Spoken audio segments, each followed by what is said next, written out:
तो आज हम फिर वसीम रिजवी उर्फ नारायण त्यागी के एतराज़ का जवाब देखेंगे। इसने क्या लिखा, सईद अल कुतरी ने कहा कि पति के सामने बलात्कार। ठीक है, तो इसके रेफरेंस देखो क्या है, हदीस अबू दाऊद किताब नंबर 2 हदीस नंबर 515 देखते हैं। ये देखो 515 सईद अल कुदरी देखो बयान किया, हुनैन की लड़ाई के दौरान जो बात हो रही है जिसका कॉन्टेक्स्ट है, औसत कबीले के हमला किया था, कुछ महिला बंदी बना दी गई, उसके साथ संबंध बनाने के बारे में सोचा गया। कई साहबियों ने ऐसा सोचा।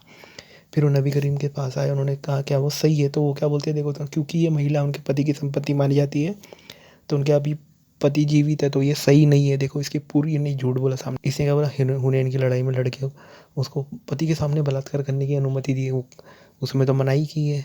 अच्छा, ने थ्योरी फिट करने के लिए कुरान की एक आयत दी है जिसमें जनरल रूलिंग है कि जो इद्दत वाली, जो मेंस्ट्रुएटिंग, जो रजस वाली औरतें, उनके साथ आप वो नहीं कर सकते हैं।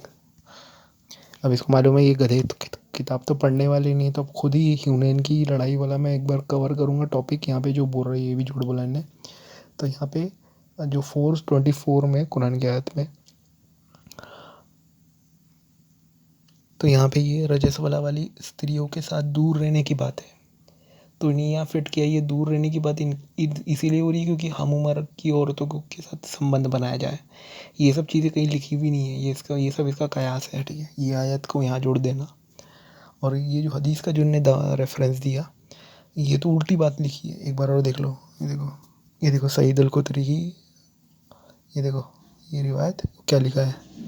देखो 424 में कठोर स्तन वो वाली बूब्स वाली लड़कियों की बात हो ही नहीं रही है। तो दूसरी बात, हुनैन की लड़ाई में सब मुसलमान बन गए थे बाद में।